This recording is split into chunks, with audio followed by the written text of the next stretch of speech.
నేను మామిడికాయ చిత్రాన్నం చేశానండి. అది బాక్స్‌లోకి ఇద్దరికి మా ఆయనకు చిన్నదానికి ప్యాక్ చేస్తున్నాను. సో, నాకు ఐడియా వచ్చా చెప్దాం మళ్ళీ ఒకసారి చాలా రోజుల్లో చెప్పాను. టపర్‌వేరు అక్షయ పాత్ర లాంటిదండి. దాంట్లో పెడతా ఉంటే ఫుడ్ పోతానే ఉంటది. మన కడుపులో కూడా ఒక అక్షయ పాత్ర. మనం ఎంత తింటుంటే అంత కడుపులోకి పోతుంటది కదా! అలాగే సరదా కోసం అలా చెప్పాను. చూడండి ఆ గిన్నెలో ఇదంతా పడతది యాక్చువల్‌గా పెడితే. కానీ ఇద్దరు తింటారా చెప్పండి? తినరు కదా! సో, ఎప్పుడైనా అందుకే నేను ప్లేట్‌కి వేసి ప్లేట్‌లో మెజర్‌మెంట్ చేసి ఆ తర్వాత డబ్బాకేస్తానండి.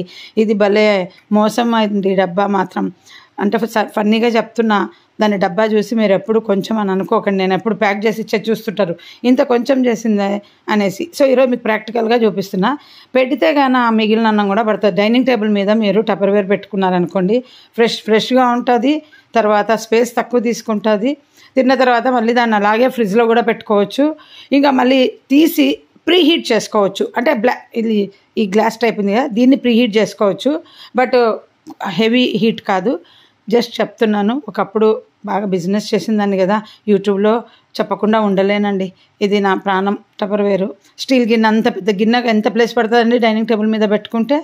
ఇలా నేను డెమోలు ఇచ్చేదాన్నండి. ఇప్పటికి మీకు కూడా ఇస్తున్నాను అనుకోండి బిజినెస్ చేయకున్నా. నా వీడియోలు షేర్ చేయకున్నా పర్వాలేదు. కానీ లైకులు చేయడానికి బాధ ఏంటో నాకు అర్థం కాదు. సారీ నా ఫీలింగ్ ఇలా షేర్